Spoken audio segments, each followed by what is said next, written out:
Hello everybody and welcome to the UK's only TV programme dedicated to mental health and wellbeing topics, the Chrissy B Show. Now on the 9th of February is Safer Internet Day 2016 with the theme to play your part for a better internet. In the UK, this important event is coordinated by the UK Safer Internet Centre, where hundreds of organisations get involved to help promote the safe, responsible and positive use of digital technology for children and young people. This is very important because misuse and overuse of the internet can cause serious mental health issues. Let's take a look at this. The internet is an amazing place.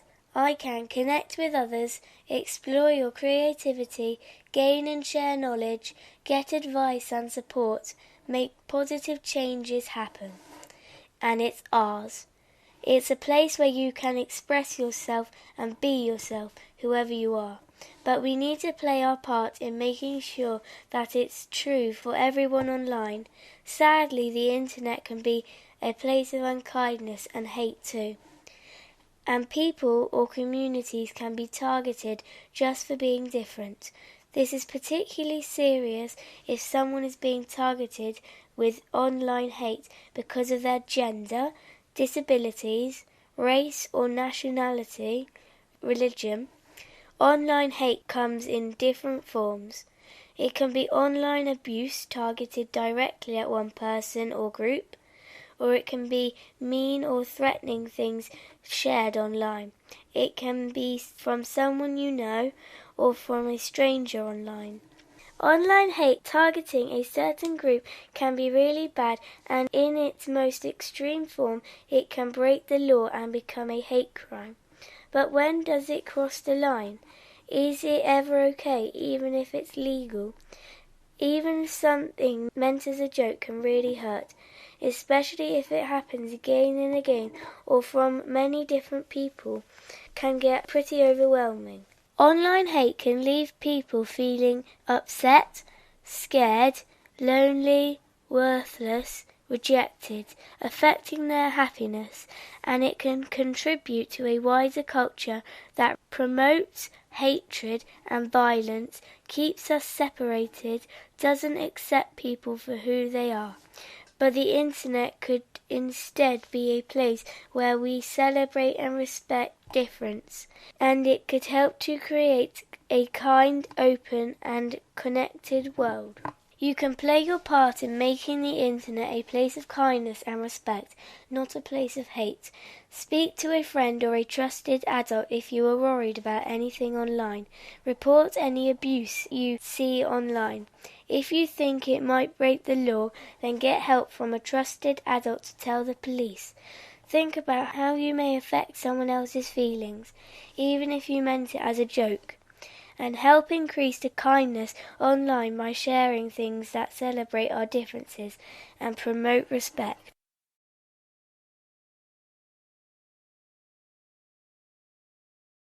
Now we found an interesting article on edudemic.com about the 4 negative sides of technology. I'm not going to read all of it out, just to tell you quickly, the number 1 was technology changes the way children think. It also, number 2, technology changes the way children feel, and number 4 was more use of technology with less physical activity leads to obesity, which is one of the obvious ones. But the one I want to highlight for today's programme is number 3, that says technology can put privacy and safety at risk. So they're saying that improper use of technology can expose a child to numerous risks. Children who use technology may unwittingly share information that can put them in danger. In 82% of online sex crimes against children, the sex offenders use social networking sites to get information about the victim's preferences. And the anonymity of technology can also make it easier for people to bully others online. 1/4 of teenagers say they have been bullied either by text or on the internet. Sexting is another high-risk behaviour of concern, with 24% of teenagers aged 14 to 17 have participated in some sort of nude texting. So obviously this is an extremely serious thing here. Now, if you are actually getting involved in Safer Internet Day, you can also tweet us at Chrissy B Show, let us know what you're doing. You can also comment on our Facebook page, The Chrissy B Show, and also get in touch via our website, chrissybshow.tv.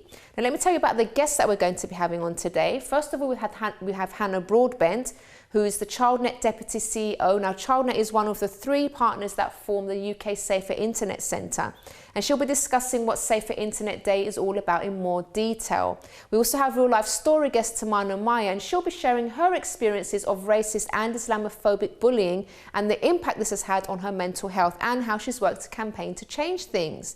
We'll also be showing you several films focused on our theme this year around promoting a kind and respectful internet for all and preventing online hate, all from the UK Safer Internet Centre. And later on as well, I'll be also giving my own tips on how to protect your kids without actually smothering them, trying to find that balance. But first, it's the news with Jenny Cortez Ibanez.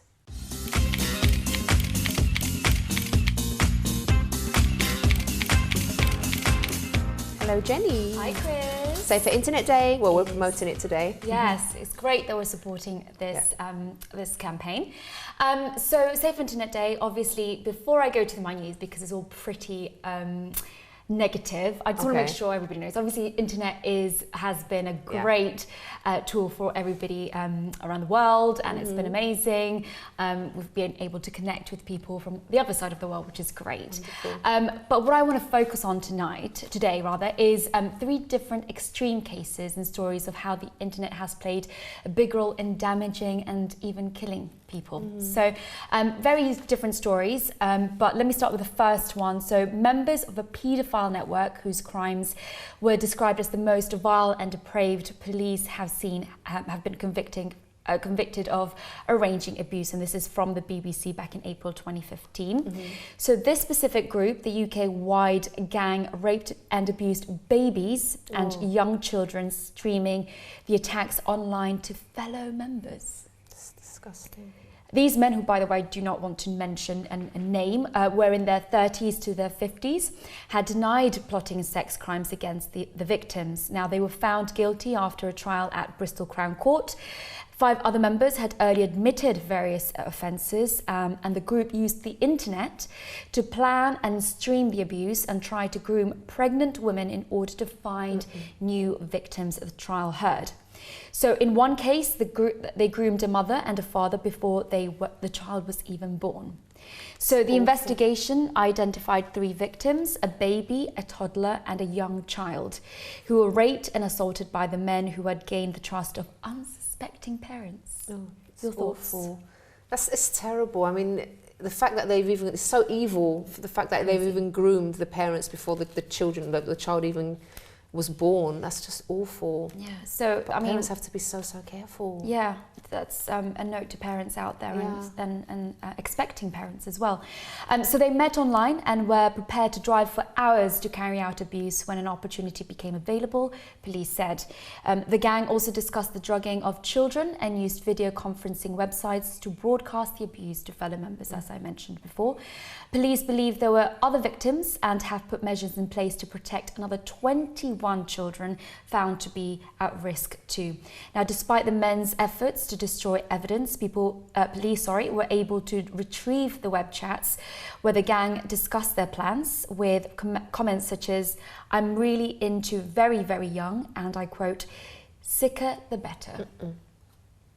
It's awful. Horrible. No words. Crazy.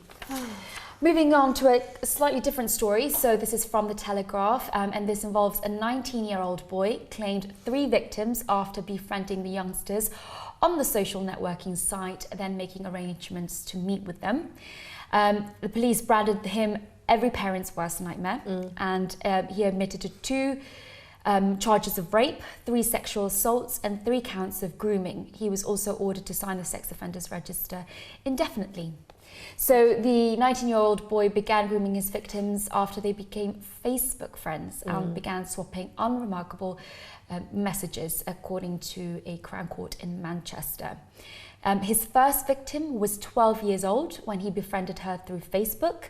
After sharing several messages over the internet, they exchanged mobile numbers and he arranged to meet her at her own house in Salford. My goodness. He went to the victim's house, and while there, he raped the young girl. He then arranged to meet the victim a second time. After asking her to return headphones he had apparently left at that house. They later met again to her home before going to a field where he again raped and sexually assaulted the girl. Once and twice. I don't know.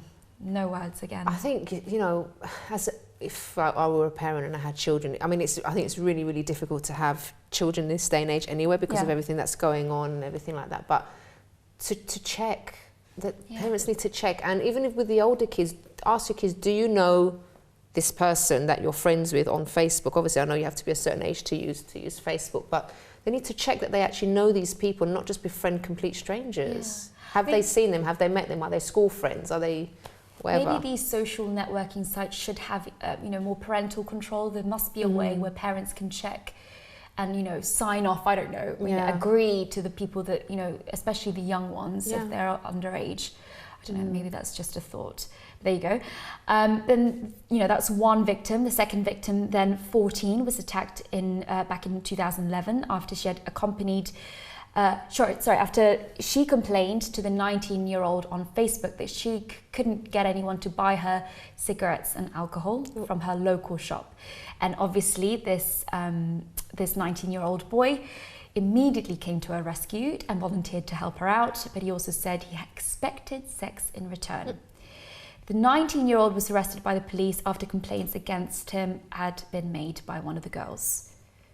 I don't know about that. Yes. And while still on bail for his offences against the two of the three, he committed offences against his third victim, a 13-year-old girl, again after meeting through Facebook, befriending her and arranging to meet her in a park. Wow. There you go. Parents, please be watchful. Yes. And time for one more, Jen. We've got about one a minute more. left. Okay, so this is a story about a 14-year-old boy who loved gaming but was groomed online and murdered in 2014, and his mum basically told her story to The Guardian. So let me go through. So his mother was worried, so she recalls being very worried after finding out he befriended this person. Her son befriended this person online, and she actually called the police, but they didn't do anything about it. And her plea was, you know, if her child was a girl, would the police have done something different? You know, would they have been more active in finding out more information? But so the story starts with the son, who, like many boys, you know, teenage boys, love gaming. From the start, her son loved to play on a computer and stuff, but she didn't think anything was wrong with that. And at 14, her son was invited into an online gaming group, a virtual clubhouse, by his school friends. And I mean, her son, you know, would play in his bedroom, and he would have the door open. She could hear everything. It seemed like everything was fine, until one day she found out that, you know, throughout this virtual clubhouse, the ringmaster on there, and I call him X here, I don't want to mention his name, became very, you know, started becoming closer to this boy through this online game, until you know, he decided to meet up one day with him. You know, took a taxi to his place, £100 taxi, and wasn't seen afterwards.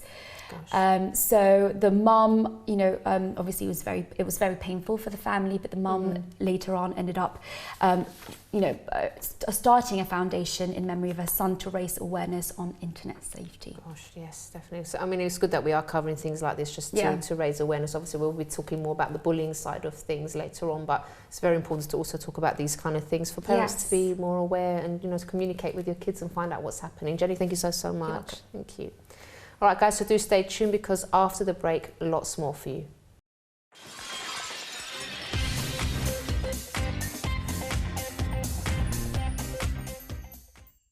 Hi, I'm Chrissy B, and my show is all about improving your mental health and being happy. Join me every Monday, Wednesday and Friday at 10 p.m. on my channel Sky 203. Visit chrissybshow.tv for more information and subscribe to our YouTube channel, Chrissy B Show. You can also follow us on Twitter and Instagram at Chrissy B Show, and on our Facebook page, The Chrissy B Show.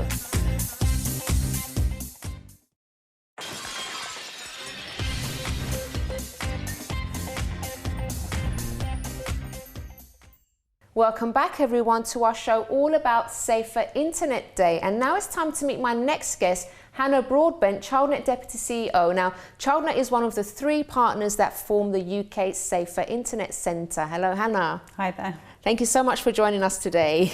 It's a pleasure to be on the show. So it's a very, very, very important thing that we're talking about today, because obviously bullying online, you know, all sorts of things that are going on online. Obviously, internet is great for a lot of things, but if it's misused, then obviously that does lead a lot of people to have mental health issues and, you know, really serious consequences. So can you tell us how, first of all, Safer Internet came about? Yeah, sure. So Safer Internet Day is celebrated globally in over 100 countries. We coordinate the day in the UK. There's a Safer Internet Centre in every European country.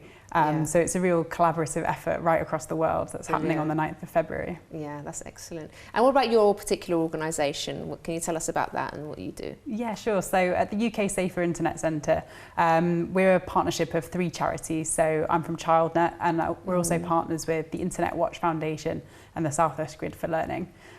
Together we coordinate Safer Internet Day. So we mobilise hundreds of organisations across the UK to get involved on the 9th of February to play their part for a better internet.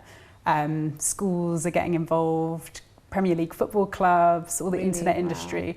It's a real collaboration. But we do a number of other things as well at the UK Safer Internet Centre. So on our website, saferinternet.org.uk, you can find loads of information about how to get involved in Safer Internet Day. But also we have lots of advice for families, for teachers, for children themselves.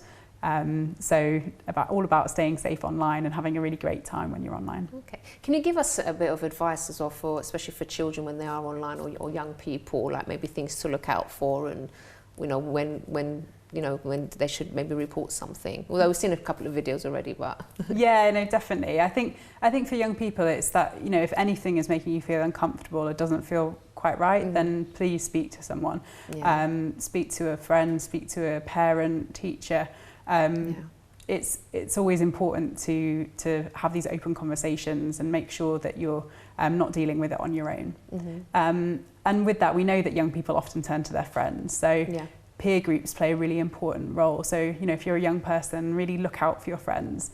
If you feel a bit worried about something that one of your friends is going through, then again, go and seek help.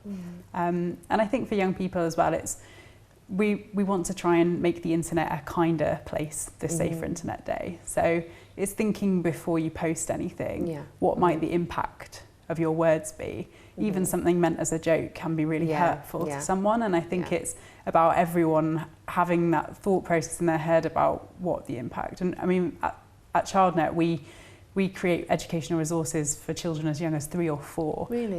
So as soon as they're starting to use technology, we have storybooks that talk to children about being a good friend online and the really impact. Good. So I think, you know, parents, as soon as children are starting to use technology, have those conversations, just like we teach them to be kind in the playground, teach them how to be kind online. And what have the campaigns achieved so far, apart from that you've just said? Because it must be a lot that you've achieved so far. Yeah, definitely. I mean, well, if you look at the campaign last year, we reached a quarter of UK children on the day. Which is a huge reach for a one-day campaign. And a third of those went on to change their behaviour as a result.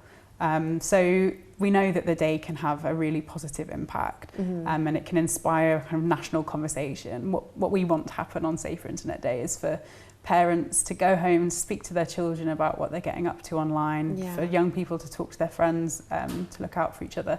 And we can kind of start a movement of kindness online and try and change things and make sure that young people are seeking help about the issues that they're facing online. Okay. You've achieved so much so far. What about future plans? There must be things in the pipeline as well. Yeah, no, we have lots of things coming up. So, I mean, on Safer Internet Day itself, we've got a social media campaign where we're encouraging people to share a heart. So to try and create a wave of kindness and respect online. We're getting people to get creative. So such nice ideas, you guys. It should be quite fun. So we know that some people, you know, maybe just choose an emoji, but we're getting really creative images already. So children stood in a heart shape, or or kind of holding up an iPad with a heart on it. You know, however you want to communicate on the day, get involved in the campaign. Yeah. And I think, you know, these kinds of creative ways that we can use technology to actually solve some of the problems that we're seeing online. Yeah, definitely. And what's the main message that you want to get across on the day, would you say? I think the main theme of Safer Internet Day this year is play your part for a better internet. And I think that's, you know, it's a call to action for all of us to think, what is the one thing that I can do today that will help make the internet a kinder place, that will help make sure that I'm looking out for my friends online. So whether that's reaching out to a friend online, whether that's posting something kind, whether it's reporting something that you see cyberbullying or offensive comments and that kind of thing, for a day for all of us to think what we can do to help. I think that's really nice, because sometimes we kind of can underestimate the impact of like just a small gesture. Yeah. And you know, it really can make a huge difference to the way someone is feeling. They could be feeling so lousy, and maybe they've had so many negative comments, and just one nice thing can actually even stop them from doing something really bad. You know, and it's just all of us can do something. It only takes a couple of minutes, if that. Sometimes a few seconds just to make someone smile. Now, so you're really passionate about this. So how does it make you feel being involved in something like this? Oh, it's amazing, and we get to work with so many different organisations, from schools right across the UK to kind of big companies, and to see everyone getting involved is what inspires me so much, because you realise how important it is to everyone. The huge range of different people that get involved. It's really, really amazing. Brilliant. Thank you so much, Hannah, for joining us today. It was really lovely speaking to you. All right, guys, so next up we have another video for you to watch. Let's take a look.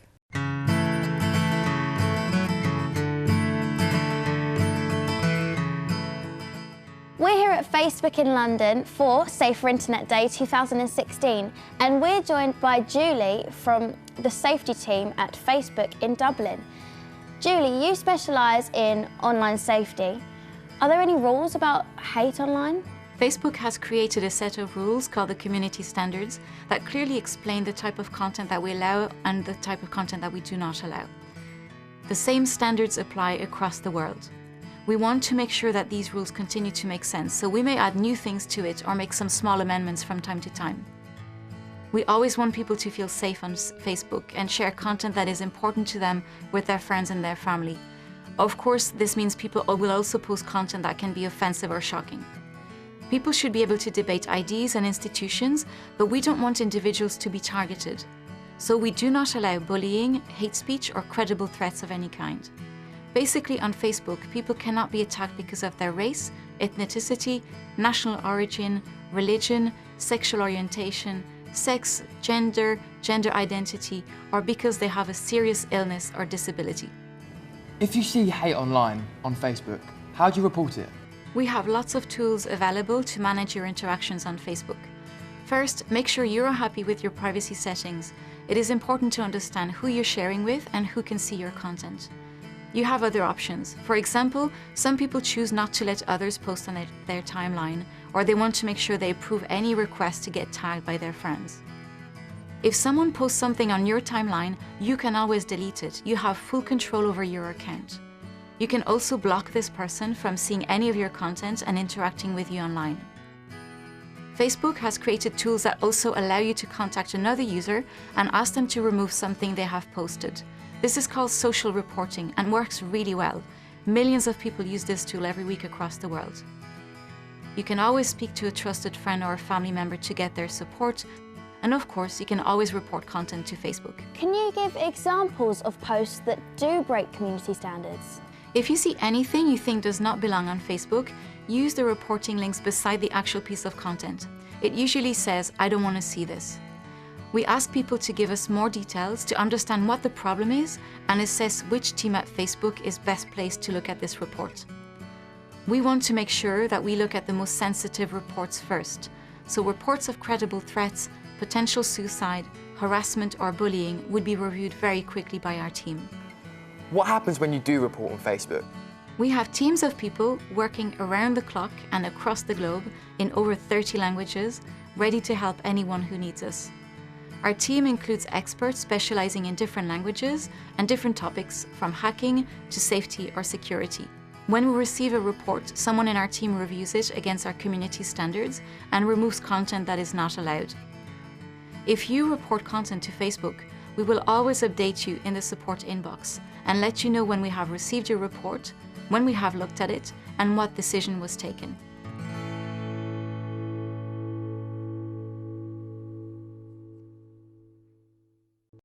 Well guys, don't go away, because after the break I'll be speaking to real life story guest Tamanna Miah, and she'll be sharing her experiences of racist and Islamophobic bullying and the impact of this on her mental health and how she has worked to campaign to change things. See you after this.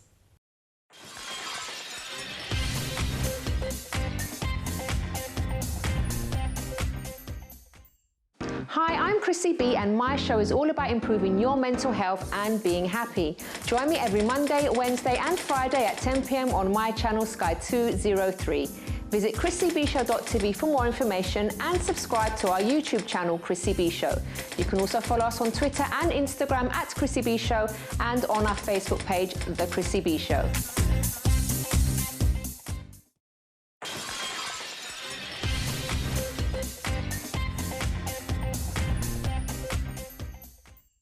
Welcome back everyone. If you've just joined us, today we're talking all about Safer Internet Day, because as we've heard so far, it's a very serious topic. There are lots of people that are getting bullied online and it has to stop. So we're doing our part by doing a whole TV show dedicated to this very special day. Now, before I meet my next guest, let's take a look at this video.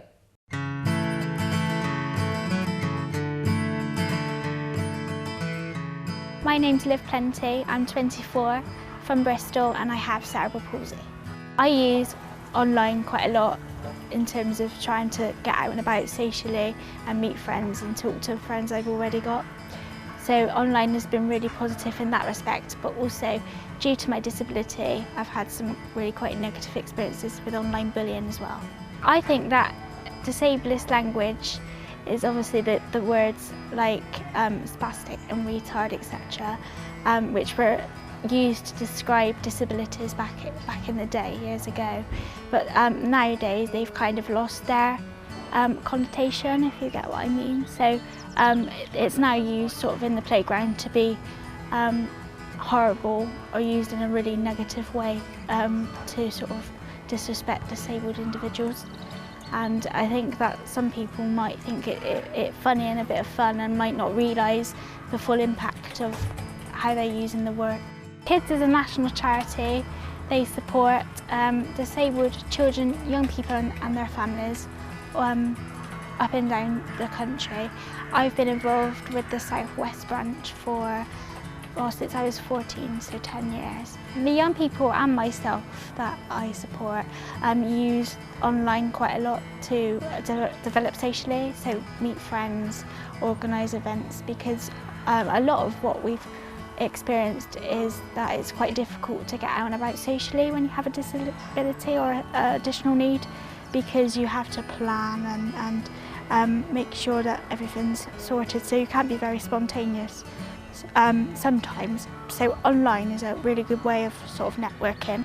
The negative aspects of online is that people can sometimes use it to bully you, and you know, if you put on Facebook, etc., that you have a disability or or pictures, they can sort of pick up on weaknesses and start to maybe bully you online, which is not what you want to use online for, really.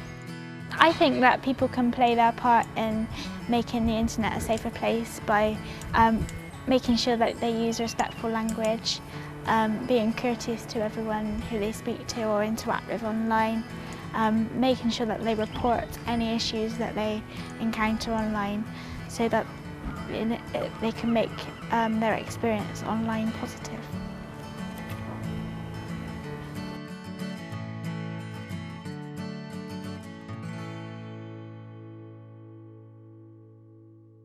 And now I have another real life story guest with me, this time in the studio, and that's Tamanna Miah. Hello, Tamanna. Hi, thanks for having me. It's brilliant to have you here. First of all, thanks so much for making the effort to come here today, because I know, you know, it's been quite a challenge for you, what you've been through and everything, but you are very vocal about it, which is great, because you are trying to help other people with it as well. Can you tell us a bit about your background, first of all? So I'm a student, I'm a campaigner. I campaign with a lot of charities, especially in bullying, mental health, racism, Islamophobia. I'm working with the Safer Internet Day team as well, so we can, you know, try and really make a difference. Now, why did you get involved in the first place? Because you've also got a personal story with this bullying and everything, haven't you? Yeah, I mean, it's quite a long story. Don't worry, we've got time. So, I mean, I was bullied from a very young age. When I started school, I was the only coloured person in my school. It was a very upper middle class area, conservative area. So, you know, I kind of really stuck out amongst everyone else, and I was quite new to the country. English was my second language. My descent is from, you know, I'm from Bangladesh, we're Muslims, so my parents didn't really understand the way of life or the culture or the schooling that we had. So I used to be bullied in the playground, you know, pushed around, shoved, you know, kicked out. I'd have a best friend's sister. They used to beat me up and after school, lunchtime, and even today. Sister of your best friend? Sorry, my best friend's sister. Yeah. Best friend's sister didn't like me. Oh gosh. So they used to wait for me after school and lunchtime and things, and they beat me up, kick me to the ground, and throw things at me, chewing gum, everything, you name it. That's awful. Did you tell your parents at the time? Yes, I did tell my parents. And the thing is, like, even today, many years on, I've still got that scar on my leg from when they used to bully me and kick me to the ground. So it's one of those things, it will stay with me for life. It really will. And in terms of my parents didn't really know what to do. You know, we went to the teachers, we went to the head teacher.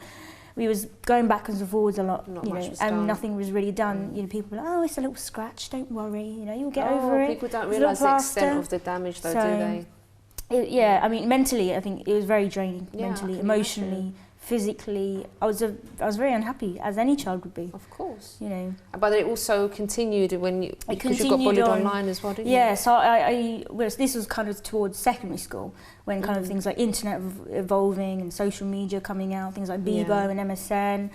Today, which was great, right? Yes. When it all came out, it was brilliant to use the internet for, you know, I remember I was a bit of an addict, as most teenagers were. So, you know, I had that kind of bullying as well online. So it's almost like, you know, you go to school, you come back, you go onto your phone and you log in, and it's just there. You've got online hate everywhere. Whether it's a photo, a video, a comment, you're getting tagged in stuff, or sarcasm. And I think as the years went on, I mean, it changed to kind of things like Islamophobia, which is kind of quite current right now. What was it that you personally experienced online? I personally, you know, had comments, trolls, photos I'd be tagged in, made fun of, all sorts of things. It just did you know these people? Could you identify who it was, or was it just complete strangers? Sometimes it was people I knew that I thought were my friends, and sometimes it was other friends of friends. So it wasn't really very nice at all to see. Must be awful. Especially how for did a young that person. make you feel, and how did you actually deal with it at the time? So I felt very, very depressed. I was diagnosed with severe depression and anxiety issues, and I had no self-esteem, no confidence, and it really affected my body confidence. I really went to drastic lengths to be able to deal with things, and, you know, whether it's using my mum's makeup to make myself look lighter and fit in with everyone. That's how bad it was. You know, I really hated the colour of my skin and the culture and the religion and all these different aspects people, you know, discriminate against. So, you know, it just wasn't a very pleasant time, and I don't think, you know, I think it's gone down. I think some of these things have gone down, but I think because of the current Islamophobia and attacks and things, it's coming back up again. Tamanna, you seem very confident today, because also you must have worked through some of those issues. Now, how did you get through that, and how is it now that you're now confident to come on TV, to go on other TV shows and talk about these things? I think it takes a great deal of strength to do this and actually come out and speak about it. And I strongly encourage other people to speak about it. What I do now, I campaign with different charities on bullying, mental health, racism, Islamophobia. You know, I make films, do creative workshops, go and do talks with young people, educate them. It's really important to educate young people about, you know, the dangers online, but also the positives, because you know, we all love the internet. I think it's a great tool to use. You know, cyberbullying, how to tackle with cyberbullying, how to tackle bullying online, offline, and also how it affects your mental health, because it's so important that something like this is addressed at the right time. What advice would you give another young person maybe that's watching now that is, you know, facing some kind of bullying online for whatever reason, and they're finding it so hard to cope? They feel very isolated. They even feel maybe like, you know, they can't go on. What advice would you give to them?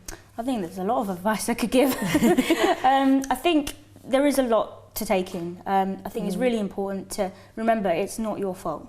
It's really not your fault. And I can't emphasise that enough. And also it's really important to take evidence of what's happening around you. You know, if it's a screenshot, take a screenshot. If you see a comment or something that you don't like, something that's really inappropriate, please report it. And I think even if you're quite unsure, go and ask a friend, ask a teacher, ask a professional, ask for help. It's really important not to suffer in silence. It's important to ask for help, because if you carry on as the way you are, you'll have some sort of mental health issue. Whether it is anxiety or depression or self-harm or suicide, and it's really important to nip it in the bud before it gets worse. And in terms of like, what do you think parents can do more of? Because obviously you had your parents there supporting you and trying to help you. Is there anything that you would have maybe liked to that they could have done differently, or what advice would you give to parents that have a child that is going through that? I think it's really important to support and listen to your child, because there are times where parents often assume, well, people can often assume that bullying and cyberbullying is normal. And I think it's really important to listen, sit down, maybe go to the teacher together rather than on your own. Take someone else, or go on the internet. There's lots of resources online as well that they can look at. But always, you know, make sure you take notes of what's happening, and so take it to someone that's professional and stuff. Okay, can you tell us a little bit more about the campaigns that you run? I know you're doing campaigns and everything. Yeah, tell us a little bit more. Just so I'm working with the Safer Internet Day team. We've just recently created some videos to talk about online hate and my experiences of it. So we're kind of doing a massive big campaign around that. I'll be speaking at their event next week. So I'm quite excited. Also, we're doing a big campaign with Young Minds. So we're having a Mates Matter viral photo campaign. We did it last year, and it was really quite successful. So on your hand, you'll write some sort of advice or guidance, and you know, we'll share videos and resources, so that's really good. And then I've been doing lots of different bits and bobs with things like Anti-Bullying Alliance and Fixes, lots of different. So there's quite a few charities in your Quite a few charities, yeah. Oh, that's great. How does it make you feel personally? Because obviously everything that you've been through and now being on the other side of it and being able to do this, how does that make you feel? I think it's been a long journey, I think, and I think I have learned a lot. And you know, even though it hasn't been the easiest of journeys, I think there's so much has come out of it. I think I just want to turn a negative into a positive and show that just because you have gone through something like bullying, cyberbullying, abuse, doesn't mean that it's the end for you. Yes. And I really try and encourage people to, you know, go and do something you love, go and do something you enjoy. You know, I say go and grab both opportunities, you know, with both hands. Yeah, brilliant. Tamanna, thank you so much for speaking. It's lovely having you on. Thank you.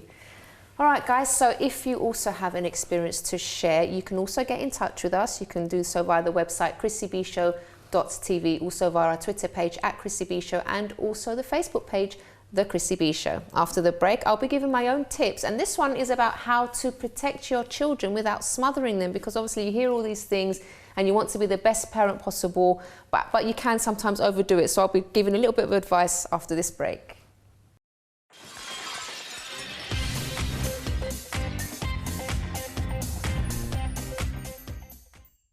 Hi, I'm Chrissy B, and my show is all about improving your mental health and being happy. Join me every Monday, Wednesday and Friday at 10 p.m. on my channel Sky 203. Visit chrissybshow.tv for more information and subscribe to our YouTube channel Chrissy B Show. You can also follow us on Twitter and Instagram @Chrissy B Show, and on our Facebook page, The Chrissy B Show.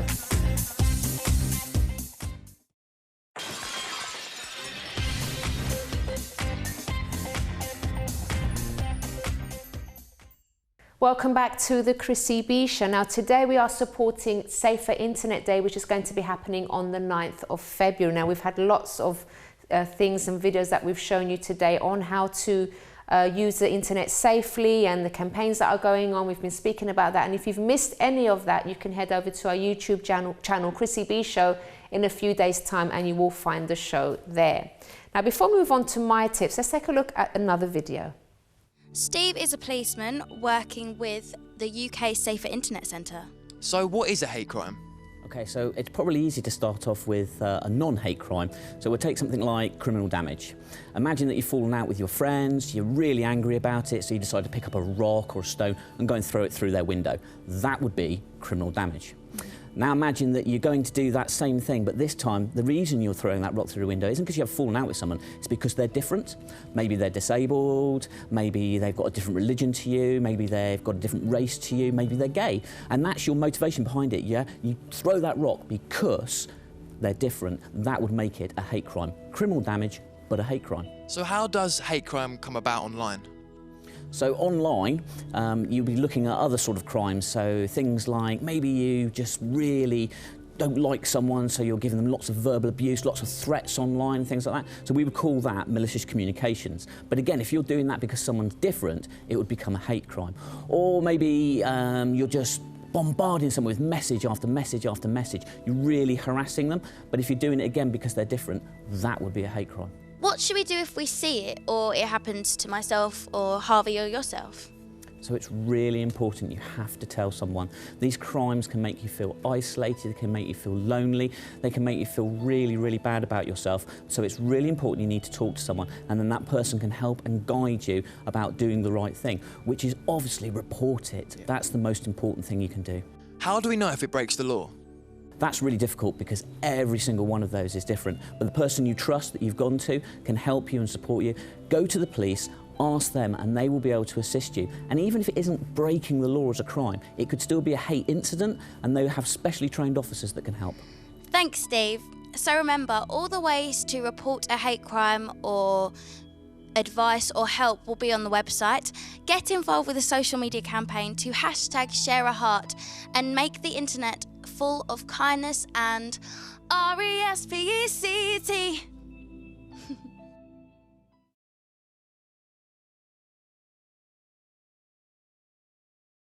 All right, so, we've covered a lot of things today, and I think, the internet safety is a big concern for many people, and I can understand maybe how parents are very worried. So I'm going to be speaking about something slightly different now, because I know it's a very hard job for parents to bring up kids, especially nowadays, with so many things going on. It's not the way, things aren't the way they used to be. So how can we actually protect kids without smothering them? How do we find that balance? So I've got 3 tips for you today. The first one is don't immediately run to their rescue. Now, obviously this is, maybe if your child has a fall or something like that. So parents can really overreact maybe if they see their child fall over. So, you instantly want to run over and run to their rescue, but sometimes it's a parent's reaction that can actually make a child cry. So why not wait and see your child's reaction first? So for example, I've seen children fall over and they stay on the floor, for a few seconds. They look around to see if anyone's seen them, especially their parents. And when they realise that mum or dad didn't actually see, they just get up and they start running around again. But if the parents come running over, they start screaming, they start crying, they want the attention. And this doesn't really allow a child to think for themselves, to ask the question, am I really hurt or am I okay? So if you see something like that, of course your reaction is going to be to run over, but just wait a couple of seconds and see. Obviously, if it doesn't look serious, wait a couple of seconds and see how they're going to react first, if it's just a little fall. My second point is friend or stranger danger. Now, sometimes parents are overly afraid of strangers and will tell a child off if they actually speak to someone new. And in one sense, it's this is a good thing for parents to be looking out in this way for their children. But this can also lead the child to be really scared of anyone they don't know. And this could even lead to them being afraid of teachers and even other children. And children do need to actually develop these social skills. So try to find a balance and remind your children that it's okay to talk to people, but never to mistake everyone for a friend or a good person, and never obviously to go off with anyone or to accept gifts unless they ask permission from their parent or from the person looking after them. But let's also look at this from another angle. There are parents who push their kids to talk to new people and get really embarrassed if their kids are shy. But often, if a child is shy or uncomfortable, it's because they're actually trying to assess the person for themselves. And this isn't a bad thing, because when you're not around, your child will also have this kind of discernment to see whether they can trust the person or not. So they do need to learn to trust their own instincts. So it's really important with this point to try and find the balance there. And my third point is to be honest. Now, I know there's a lot of parents that in a bid to protect their children from being upset or having bad dreams, they actually try to hide things from their children, but they can end up making them feel even worse. So for example, if maybe you're having problems at home with your partner and there's lots of arguments and stuff maybe, but then you try to hide those arguments. Instead of speaking to your child, you try to kind of sweep things under the carpet, you're trying to protect your children, you try to hide things from them.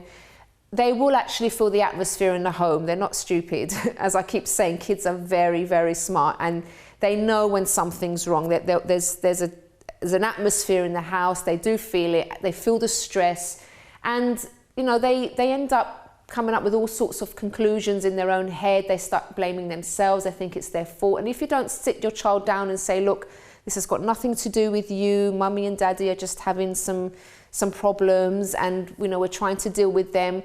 Give them, you know, that respect, I would say, to actually tell them what's going on. You don't have to go into detail, because obviously this could lead to other problems, them having nightmares and stuff, but it will actually help them actually to, you know, to understand what's going on and not take things on for themselves like it's their fault. So it's always best to be honest with your children. Right guys, so we are reaching the end of today's program today, but if you have a story to share, maybe it's to do with what we've spoken about today, maybe you've been bullied online, you've experienced something quite negative, but you've managed to change it around, or if there's another story that you'd like to share with us, we do love to share stories on this program where people have turned their lives around. Maybe they went through something really negative and they've got past that, now they're doing something really positive with their lives. And why do we like to do that? Because when people go through problems, many people feel that they can't open up, they can't talk about it, and they end up developing all sorts of mental health issues. And as we are a mental health show, we also like to help people to prevent these issues in the first place, but also help those who already have them. So it's really good to get talking, to open up about things, because you will be helping another human being, maybe that's watching this show, to help them, to show them that things can turn around and that their life isn't over. So if you have a story to tell us, you can get in touch in a number of ways.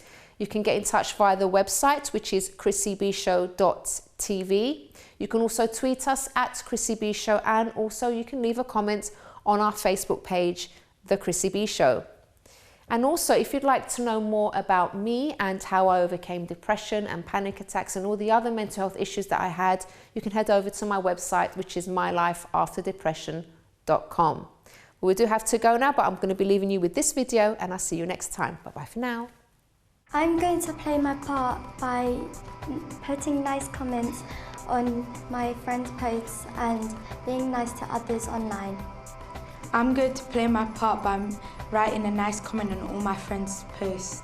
I'm going to be playing my part by stopping nasty messages, texts and pictures.